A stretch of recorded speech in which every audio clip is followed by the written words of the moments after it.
Hello and welcome to Your Broken Galaxy. I am Broken, and this is one of my talk about videos. So I'm not doing a what if, but I may, in fact, I plan to do a what if on this scenario in the future. But I'm going to talk about Anakin absolutely rejecting the clones because of their, situation as being, how shall I put it, coerced labor.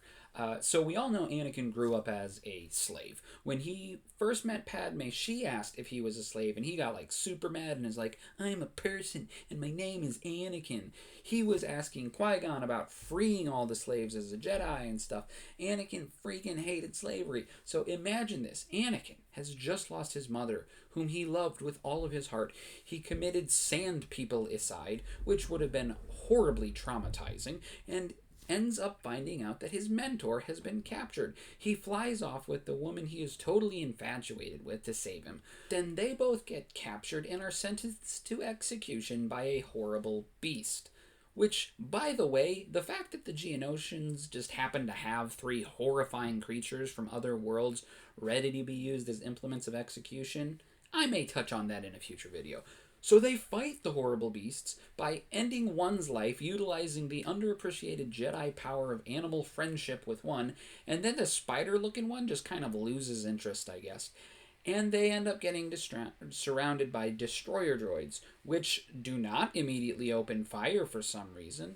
But then Mace Shaft comes walking out with about 200 other Jedis. They pop their sabers off. Anakin at this point is still surrounded by the destroyer droids, but at least he might be thinking, "Oh, my mentor, the love of my life, and I might somehow make it out of this alive." So they run away from the droids without being fired upon. And Anakin and Obi-Wan end up getting some lightsabers, and there's a big ol' massive fight, and they are rounded up. Somehow, miraculously, despite Newt's sincerest intention to the contrary, Padme survives, where like 170 Jedi are KIA, okay?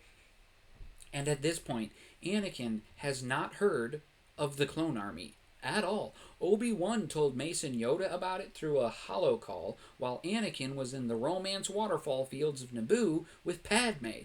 And then, when he contacts Anakin from Geonosis and has him transmit the message that Dooku had a droid army, he never mentioned anything about the clones. After that, Mace tells Anakin to stay put, and again, never says anything to Anakin about the clones. Anakin literally knows nothing about the clones. He has no idea they even exist. So once he is standing amidst the bodies of scores of Jedi, surrounded by millions of battle droids, Yoda descends from the sky with his white-clad angels of death, and Anakin doesn't think twice about it. He doesn't even question that Yoda has the power to materialize an army from nowhere.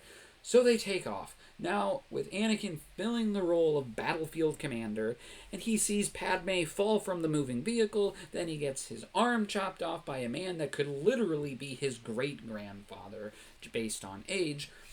And after this absolute monster of an emotional roller coaster, once the battle is over, Anakin would have been told, "Oh, hey, by the way, you're a general now, and you're going to command these soldiers that were bred for the purpose of war. They have no choice. If they refuse war, they will be considered deserters and can be executed, just like you were when you were a kid and you had a bomb placed in your body to prevent you from running off." Anakin, my friends, wouldn't have had it. He would not accept the clones as slaves. He would be furious with the situation. Even as Darth Vader in the comics, he was against slavery. He was ordered to transport slaves alongside his clones, and Vader was like, "Hey, Master Palps, I have come across slaves." And Palpatine, rather than just bulldoze Vader over with this situation like he does in other events, says, "Oh, dude, yeah, it's different. You being a slave was wrong. But these guys, they're like prisoners of war. For fighting against us, this is their punishment." Think about that. Darth freaking Sidious didn't just demand that his way happen, but he knew that Vader was so against slavery that he had to finesse his way through a justifiable explanation.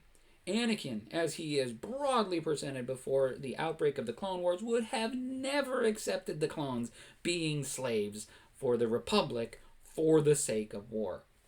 Anyway, next week I do plan on doing a scene breakdown of the execution arena from Attack of the Clones. That thing was a mess. You guys have a great day.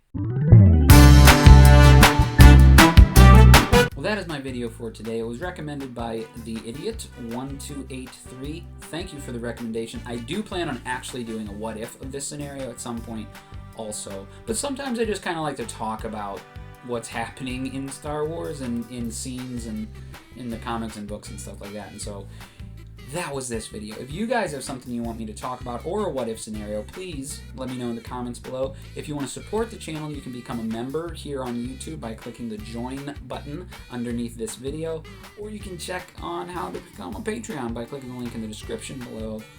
Thanks for watching. Please like, subscribe, and all that garbage.